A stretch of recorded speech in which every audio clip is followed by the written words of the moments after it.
समाज में, इस संसार में सम्मान प्राप्त करना कठिन है, लेकिन प्राप्त किए हुए सम्मान की रक्षा कर लेना ये उससे भी अधिक कठिन है। मैंने इन राजाओं का सम्मान किया, इनका स्वागत किया, अभिनंदन किया, तो क्या ये राजा अपने सम्मान की रक्षा कर पाए? नहीं कर पाए। परिणाम क्या हुआ? सब नृप भय जोग उपहासी, जैसे बिन विराग सन्यासी। जैसे बिना वैराग्य के सन्यासी सम्मान का पात्र नहीं होता, वैसे ही ये राजा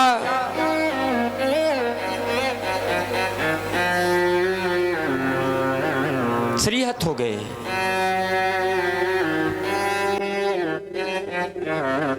वैसे ही ये राजा बिना अपमान के अपमानित हो गए।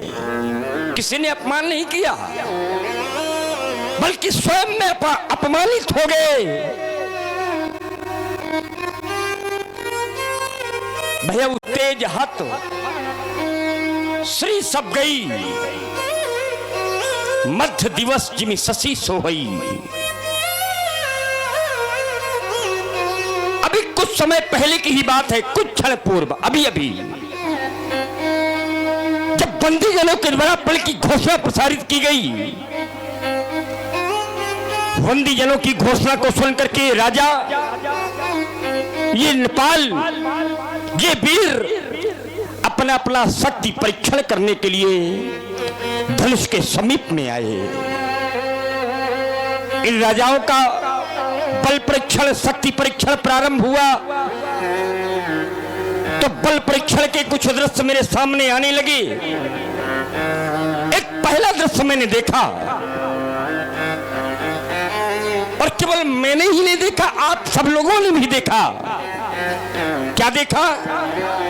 कि जब एक एक राजा एक एक नेपाल धनुष को उठाने के लिए आए और धनुष को उठाने का प्रयास करने लगे। कैसे?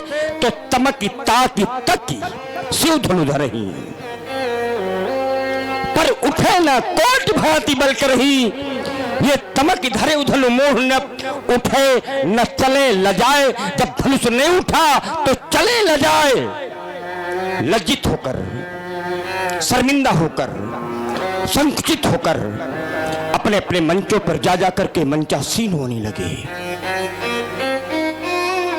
जब एक एक राजा से धनुष नहीं उठा तो अचानक एक दूसरा दृश्य भी सामने आ गया। दूसरा दृश्य क्या देखा? दूसरा दृश्य यह देखा कि जब 10,000 राजा, ये राजा 10,000 की संख्या में एक साथ सामूहिक संयुक्त पराक्रम भगवान शंकर के पिनाक पर करने लगे, लेकिन परिणाम बहुत सहज 10 एक ही वारा, और लगे उठामन पर टरे न टारा, जगे न शंभु सुरासन कैसे, कामी बसन सती मन जैसे।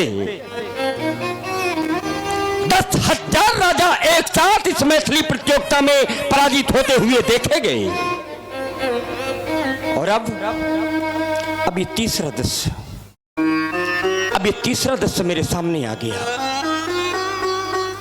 अब जब मैं देख रहा हूं कि कोई भी राजा, अब कोई भी वीर, अब तो कोई धनुष की ओर आने का साहस भी नहीं करता। मानो इन सब राजाओं को भी विश्वास हो गया, ये समस्त वीर यह विश्वास कर बैठे कि धनुष को उठाने का प्रयास करना व्यर्थ है, नहीं उठेगा भी धनुष। और ऐसा मानकर ये सब श्रीहत हो गए। सबने हृदय से हार स्वीकार कर ली। श्रीहत भय हार ही राजा, और बैठे निंदी जाई समाजा, अपनी अपनी समाजों पर जा जा करके बैठ गए। और कैसे बैठ गए? बैठे हैं लेकिन सबके शीश झुके हुए हैं। लज्जा से सिर झुके हुए हैं, नमित शीश सोचहि सलज्ज, सब श्रीहत भय शरीर। सब के सब लज्जा से सिर झुकाए हुए बैठे हैं। इन राजाओं की सी दशा को जब मैंने देखा, इन राजाओं की सी दशा को जब मैंने देखा तो हृदय में अकुलाहट होने लगी, मैं अकुलाने लगा, मैं विकल होने लगा, यह सोच करके कि अब क्या होगा मेरी प्रतिज्ञा का।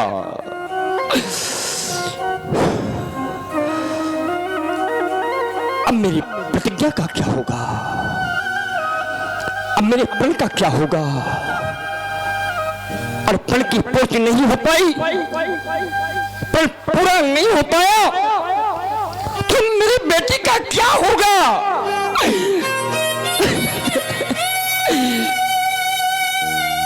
अरे अब मेरी जानकी का क्या होगा, अब मेरी वैदेही का क्या होगा, मेरी भूमिजा का क्या होगा।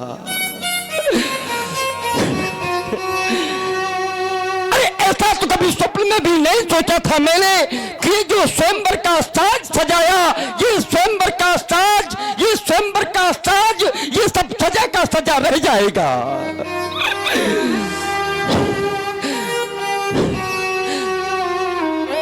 मेरी बेटी की मांग, मेरी जानकी की मांग सदा सदा के लिए आज सुनी रह जाएगी।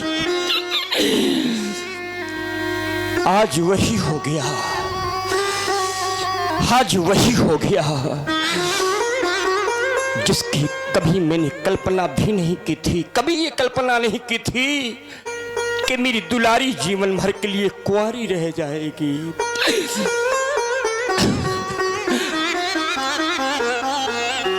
कुंवारी रह जाए बेटी,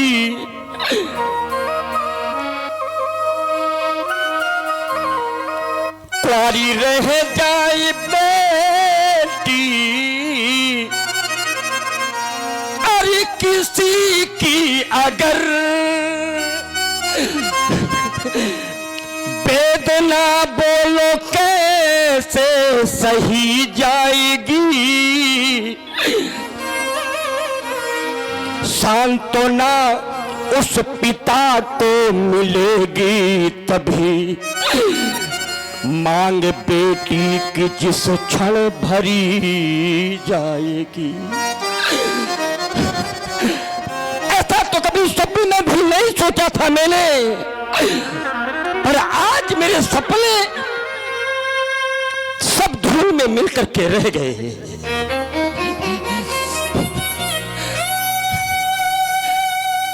पर आज मेरी आशा व निराशा में परिवर्तित हो गई, और ये आशा माने आस जब बनकर के टूट जाती है, ये आस जब बनकर के टूट जाती है तो ये रूह किस तरह से कसमसाती है। अरे कोई पूछे उस बदनसीब बाबू से जिसकी बेटी की बारात द्वारे से लौट जाती है। हेलो, आप लोग सुन रहे हैं करुण रस से ओतप्रोत ये महाराज जनक जी का कारुणिक विलाप, जिस पर प्रभावित है हमारे राकेश कुमार द्विवेदी जी। आपकी ओर से ये 51 रुपए जनक जी के कुशल अभिनय पर प्रदान है। बहुत बहुत धन्यवाद, साधुवाद। क्या सोचा था और ये क्या हो गया। बहुत बड़ा विश्वास था, पर मेरा विश्वास अब अविश्वास में परिवर्तित हो गया, क्योंकि दीपों दीप के यहाँ पति नाना और आए सुनी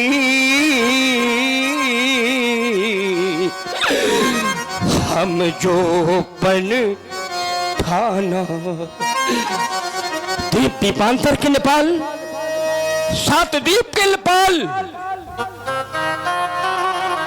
सप्तदीप नौखंड भूमि के भूपत वृंद जुरे, जम्बू, वृक्ष, सालमली, कृष, कौन, शाक और पुष्कर 7 दीपों के नेपालों का आगमन हुआ। सप्तदीप नौखंड भूमि के भूपत वृंद जुड़े और बड़े लाभ कीरत कन्या को जहां तक महिपुरे। तो क्या इस मैथिली प्रतियोगिता में केवल दीप के ही राजा है? ना, केवल दीप के राजा नहीं है, बल्कि यहाँ तो त्रैलोक के वीरों का आगमन हुआ है। स्वर्ग से देवता है, पाताल से दैत्यों का भी आगमन हुआ है। वो देवो तनुज धरी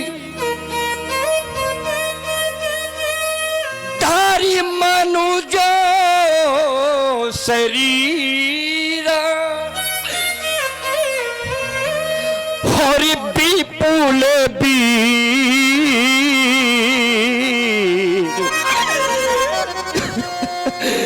ये आये रणधीरा। अनेकानेक रणधीर वीर, वो देव और दानव यहां मानव वेद धर करके आए, पर किसी के द्वारा भी भगवान शंकर के पिनाक को 2 खंडों में विभाजित कर दिया जाता, ऐसा संभव नहीं हो सका। तो क्या इस धरती पर कोई वीर शेष नहीं बचा? क्या इस धरती पर कोई वीर नहीं है? और यदि परिणाम ऐसा ही है तो अब मैं घोषणा करने जा रहा हूं। मेरी एक सार्वजनिक घोषणा है, और घोषणा क्या है? एक बार सभी राजा मेरी घोषणा को सुन ले। मैं घोषणा कर रहा हूं, और मेरी घोषणा ये है कि अब जनी को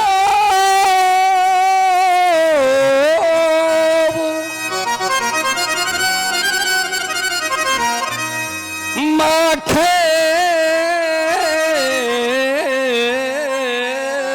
भट मानी, क्योंकि पीर पिशीन ये मही में जानी। अब कोई माखे नहीं, कोई कह के ना सुनावे। मैं किसी की मौखिक वीरता नहीं सुनना चाहता, क्योंकि मौखिक वीरता तो मैंने बहुत सुन ली। भटमानी अच्छे मनमाखे, मैंने मौखिक वीरता बहुत सुन ली, लेकिन अब किसी की मौखिक वीरता में सुनना नहीं चाहता। कोई अपने बल का बखान यहां मौखिक ना करे।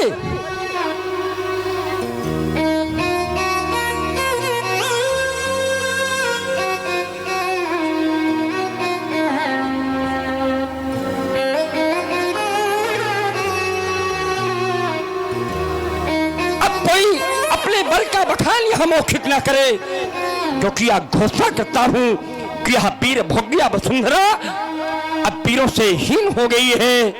इस रत्न गर्भा वसुंधरा में अब कोई वीर शेष नहीं बचा।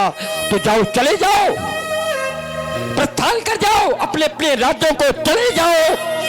तजहु आस निज निज गृह जाहु।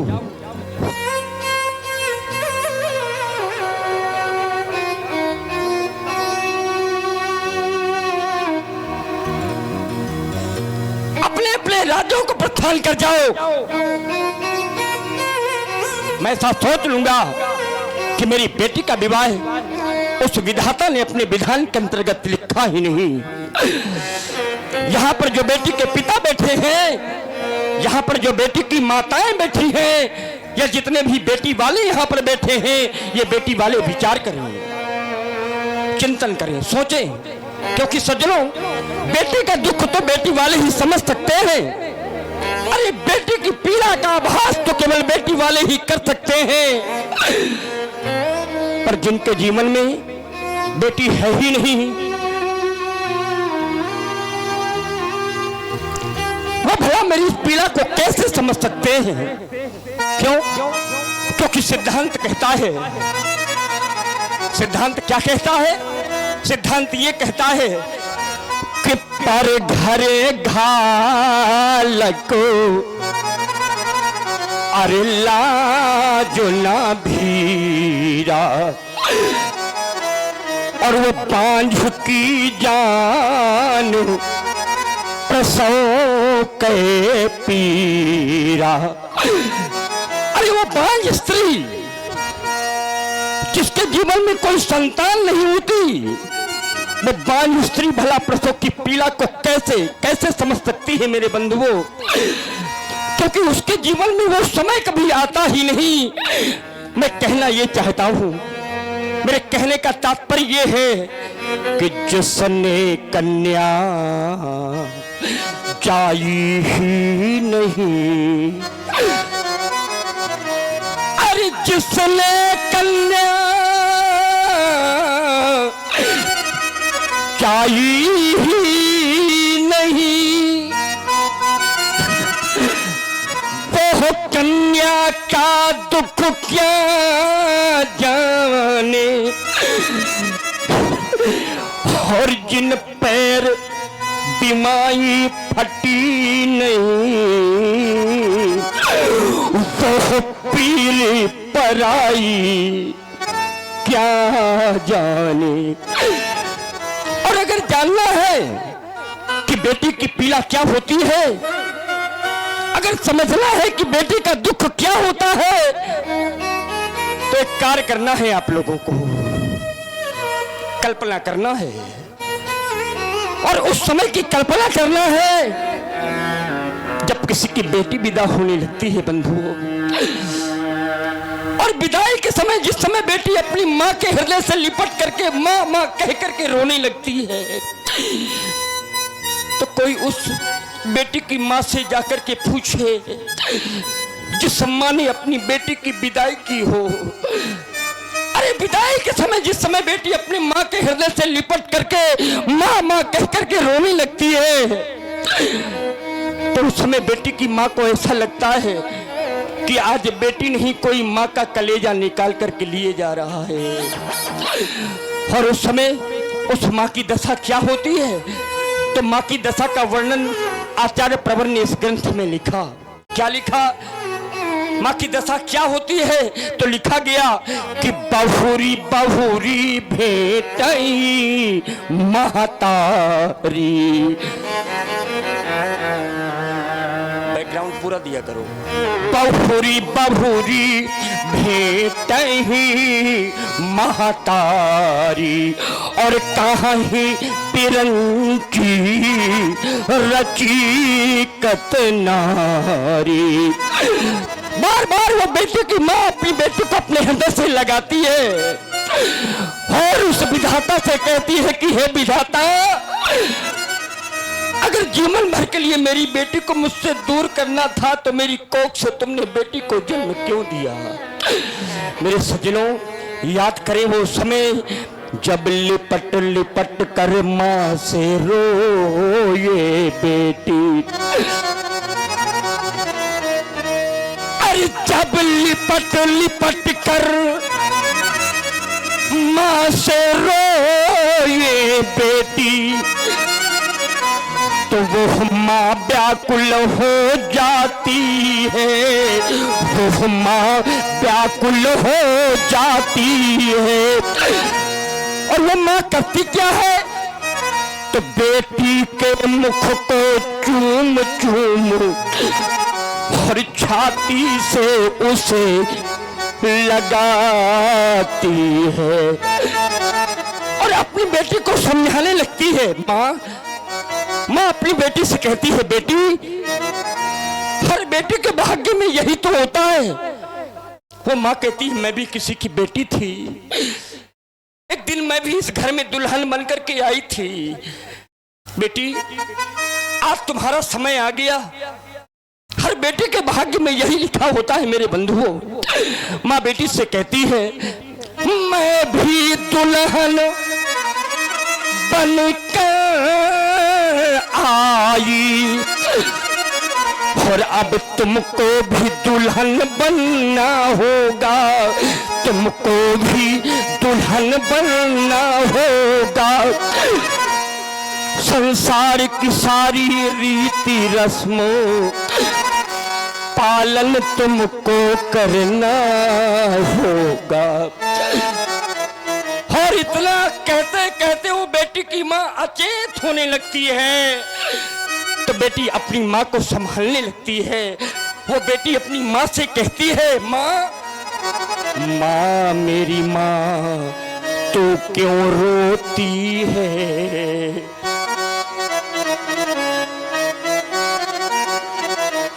अरे माँ मेरी माँ तू क्यों रोती है? क्योंकि बेटी पराया धन होती है, वो बेटी पराया धन होती है। तो माँ बेटी से कहती है, बेटी तुम्हारी बात बिल्कुल ठीक है, लेकिन मैं एक माँ हूं। और माँ कैसी होती है? तो इतनी कठोर कहाँ होती है? अरे इतनी कठोर कहाँ होती है? क्योंकि माँ भी तो आखिर माँ होती है, वो माँ भी तो आखिर माँ होती है।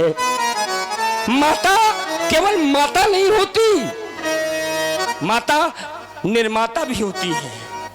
माता निर्माता भी होती है, अपनी संतान के भाग्य का निर्माण करती है, इसलिए माता भाग्य विधाता भी होती है। और तभी तो आचार्य कहते हैं कि सबकी है तोल माँ की, अरे नहीं कोई तोल।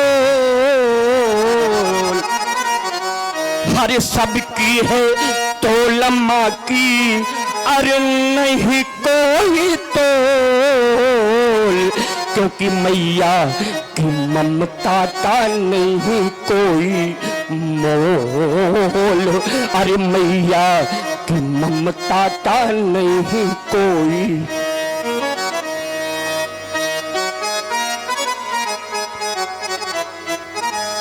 हाँ बंधुओं, भगवान की आरती में 51 रुपया श्री राम गोपाल पट्टीदार निवासी रायपुरा, 51 रुपया श्रीमती सरोधा देवी निवासी रायपुरा, 51 रुपया श्री मकसूदन निवासी रायपुरा, 51 रुपया श्री मोहन शिक्षक प्राथमिक विद्यालय गहोरा खास निवासी जनक जी के चरणों में एक। और वो बेटी देखती है कि कोने में खड़े खड़े मेरे पिता भी आंसू बहा रहे हैं, रो रहे हैं। तो दौड़ करके वो बेटी जाती है और अपने पिता के हृदय से लिपट करके पिताजी पिताजी कह करके रोने लगती है। उस समय वो बेटी अपने मन में सोचने लगती है, पिता के हृदय से लिपट करके वो बेटी अपने मन में सोचने लगती है। क्या सोचने लगती है? जन्मदाता मेरे, जन्मदाता मेरे, दूर मुझसे हुए और मेरी माता भी आज पराई हुई, मेरी माता भी आज पराई हुई। ऐ विधाता जहां जन्म तुमने दिया, उसी घर से ही मेरी विदाई हुई। बेटी कभी अपने पिता को देखती है, कभी अपनी माँ को देखती है, कभी भाइयों को, कभी बहनों को देखती है, कभी परिवार को देखती है और अपने मन में सोचने लगती है कि आज मेरे ये अपने सब मुझसे पराये हो गए, क्योंकि आज इन्हीं अपनों ने ही मुझे इस घर से पराया किया है। अरे हो गए अपने आज पराये, और मेरे बाबुल का घर छूट गया, मेरे बाबुल का घर छूट गया। बिछड़ गए मेरे भाई और मेरी बहनें, और अब बचपन का सुख लूट गया। और मेरे सज्जनों, कोई उस पिता के हृदय से जाकर के पूछे जो पिता अपनी बेटी की विदाई करता है। बहुत से इस समाज में ऐसे पिता यहाँ पर बैठे हैं जिन्होंने अपनी बेटी की विदाई की है, और बहुत से बेटे के पिता यहाँ पर उपस्थित हैं जिन्हें भविष्य में अपनी बेटी की विदाई करना है। मेरे बंधुओं, कोई उस पिता के हृदय से जाकर के पूछे जिस पिता ने अपनी बेटी की विदाई की हो। जिस समय बेटी लिपट करके रोती है तो जानते हो बेटी का पिता क्या सोचता है। उस समय वो बेटी का पिता सोचने लगता है कि हाँ ये विधाता, अरे तूने भी, अरे हाँ ये विधाता, अरे तूने भी यह कैसी रीति बनाई है, यह कैसी रीति बनाई है कि जिस बेटी को मैंने पाला वो बेटी हुई पराई है। पर मेरे बंधुओं, बेटी की विदाई का दुख तो वही समझ सकते हैं जिन्होंने बेटी की विदाई की होगी, पर जिसने की बेटी कभी विदा नहीं। अरे जिसने की बेटी विदा नहीं, वो दुख विदा का क्या जाने। समय विलाप में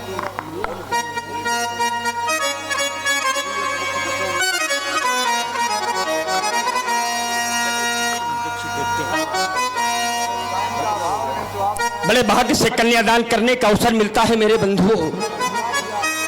बड़े भाग्यवान होते हैं वो लोग जो जीवन में कन्यादान करने का सौभाग्य प्राप्त करते हैं। हमारे आचार्य कहते हैं इस जग में आने वाले को सब कुछ तो यहाँ मिल जाता है, पर होता है बहुत वो भाग्यवान जो कन्यादान कर पाता है। क्यों? क्योंकि घर में बेटा होना ये भाग्य की बात है। घर में बेटा होना ये भाग्य की बात है, लेकिन घर में बेटी होना ये भाग्य नहीं, ये तो सौभाग्य की बात है मेरे बंधुओं। क्यों? क्योंकि ज्ञानियों के जीवन में कोई त्रुटियां नहीं होती, ज्ञानियों के जीवन में कोई त्रुटियां नहीं होती। महल राजाओं के होते हैं, कोई कुटिया नहीं होती। और बड़े अभागे हैं वो लोग निरा इस जमाने में जिनके घर आंगन में कोई बिटिया नहीं होती। क्यों?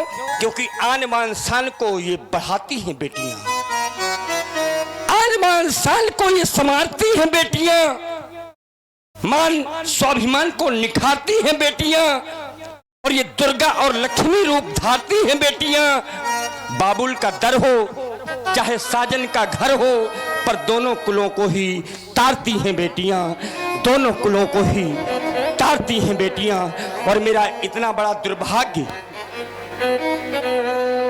दुर्भाग्य है क्योंकि समय मिलना चाहिए पर समय नहीं मिल रहा।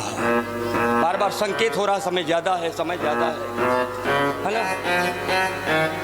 बस अंत में अब मैं तुमसे कहना चाहता हूं मेरी बेटी,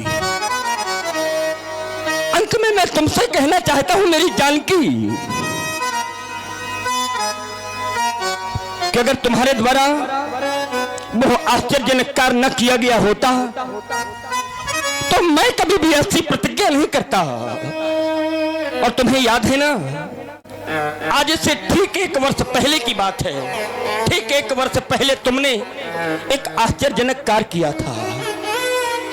तुमने धारा लिपने में अगर तुमने बेटी,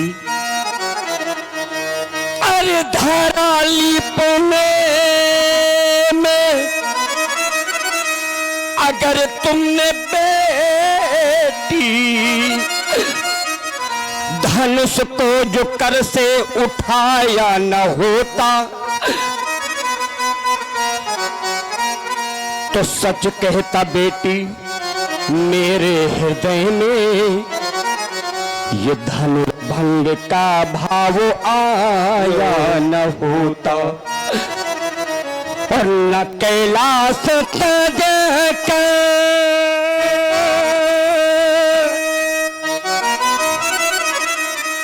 न कैलाश तज कर तो शिवानाथ आते, और मुझसे कठिन प्रण कराया न होता, मुझसे कठिन प्रण कराया न होता, तो जग में हंसी यूं न होती हमारी, और ये धनुष यज्ञ हमने रचाया न होता, ये धनुष यज्ञ हमने रचाया न होता, ये धनुष यज्ञ हमने रचाया न होता। बस हुई ना मेरे प्रण की पूर्ति, और ना ही पीरों में थोड़ती, रह गई मेरी सुषमा मूर्ति, और ये उजड़ता जाता मेरा बाग, और झुलस के मेरे हृदय के ताग। कह दो, अब कह दो कि ये जाए यहां से भाग, क्योंकि अब ना बजेगा कोई राग, ये धनुर्भंग नहीं हो सका, तब ये सभा करा दो भंग, क्योंकि बिगड़ गया मिथिलेश का यह रंग अमल का रंग, यह रंग अमल का रंग, यह रंग अमल का रंग। सीता के सखियों, हमारी बेटी को राज प्रासादों में पहुंचाओ। महाराज श्री जनक जी की ऐसी वेदनापूर्ण वाणी को